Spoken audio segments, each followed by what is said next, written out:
achievement so far, but it's a partnership that works. And it's a partnership that will up its game as we go into the new year, begin to come up with newer ideas, which South Africans generally, particularly those that are in the middle classes, working class and poor, begin to feel the difference, can palpate the difference. Because talking alone is not good enough. It is when citizens experience positive change, when they see changes that make a material difference in their life situation or in their work situation, that they know that change has come. Otherwise, all of this is theory of one kind or another. So in lifting our game as we go into the next year, and that's a conversation that we will start soon with Mr. Mabuza as my co-coordinator, and other ministers like Minister Patel and our colleagues in the trade union movement, is how do we begin to make a bigger difference through this partnership within this kind of Davos context. But we've had this approach in South Africa generated, if you like, made in South Africa, or if you want to call it proudly South African, as part of our brand. Now, some of the key storylines will be in this booklet, so we're not going to repeat all of that.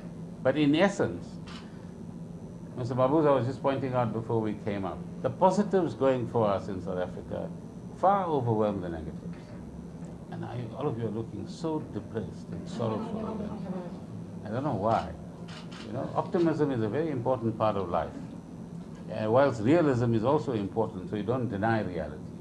But optimism is what enables you to recognize reality for what it is. It also asks you to be careful not to be a denialist, you know, when some things are right in front of you, but gives you the courage and the incentive to intervene in our own situation, be actors in our own situation, so that we create a better environment for South Africans. So through this, you'll see we talk about the great strengths that we have in our economy, strong institutions and robust legal frameworks. All of you have seen that actually happen. Well-developed capital markets. We've said it repeatedly, but not everybody quite gets it. So help us to communicate to the public that this government has been a very responsible government for 15 to 20 years, that we have much of our borrowing in rands, right? So when the exchange rate changes, as it has in many other countries, it doesn't have a negative effect. Our maximum borrowing in dollars or euros or whatever is 10%. If you look at the Fitch report, it says deep capital markets, it says 90% borrowing in rand, 10% or less borrowing in foreign currency, and the maturity of our bonds, 14 years.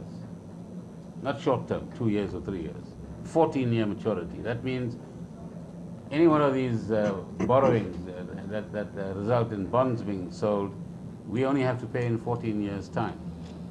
A few weeks ago, South Africa, through the National Treasury, borrowed $3 billion at a reasonably good rate.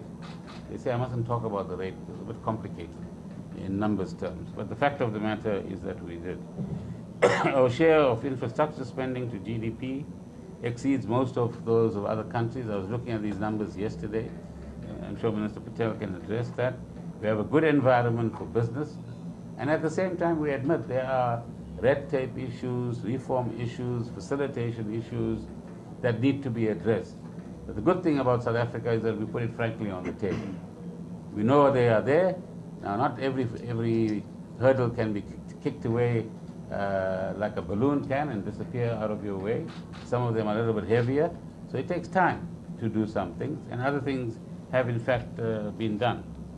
And the partnership that I've talked about, we have a strong resource base, which might sound a bit depressed at the moment in terms of commodity prices and commodity demand, but on both fronts, those of you that are financial or economic journalists know that there's a slight uptick that is happening, both in South Africa and globally.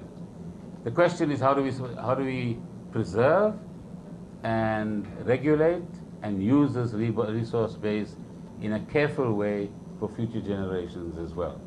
And exports from this resource base still constitute a substantial part of the export basket, right? So exports is what we need in South Africa, not just from the resources side, from the manufacturing side, and from the innovation side as well, so that we manage our current account deficit in the right kind of way, as some of these agencies have been talking about.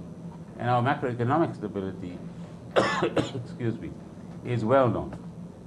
And once again, at the MTBPS, government was able to produce a fiscal framework that enables us to demonstrate that we can manage ourselves in expenditure terms. We are going to try to manage our tax increases, and both of these factors in a way in which those green shoots that indicate growth are not damaged in any kind of way, but they in fact nurture as we go forward. We talk about the structural reforms that are necessary. The one piece of good news that you've had recently is Cabinet's adoption of, 5 or 6 policy measures on the SOE side. If you need details, Minister Patel can offer some to you. Infrastructure spending that we've, on the one hand, kept consistent, but on the other hand, are very aggressively looking for and putting together a pipeline of projects. Firstly, that government itself will fund from its own fiscus, but secondly, that is open to co-investment, and that was one of the decisions that Cabinet made as well. The progress made by the Deputy President and his leadership, together with colleagues from Labour and Business in relation to the Labour package, and in particular the minimum wage, which Mr. Mabuza and our trade union colleagues can address, is a huge milestone for us. The report of the independent panel serves as a powerful tool for consultation now and for setting a new benchmark for our country, and will certainly in time contribute to reducing inequality.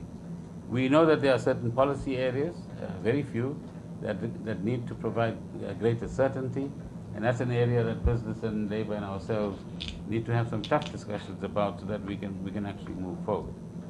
Improving doing business, as I said earlier, there's the Invest South Africa and the DTI that's beginning to deepen its roots, and I'm sure by next year it will be more functional, more dynamic, more facilitative, and enable and facilitate business investment in South Africa.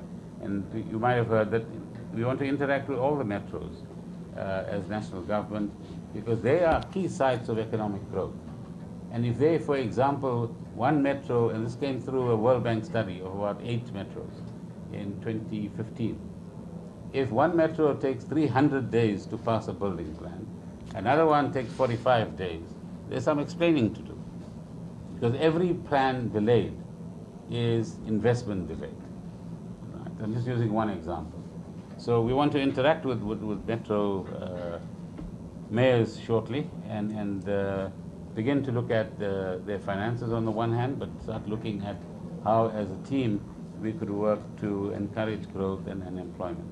Let me stop there, colleagues. That's just the broad background of our storyline as Team South Africa. And I'm sure you have no questions whatsoever, because it is very clear. But as Democrats, we avail ourselves to you. Now, let me remind you at the beginning, this is not an ANC press conference. All the hands been down now. It's scheduled for 2. Okay? So in as much as you want us to be disciplined, please be disciplined. This is a press conference about WEF and Team South Africa that is going to WEF, and the economic story that we need to explain and put forward as Team South Africa.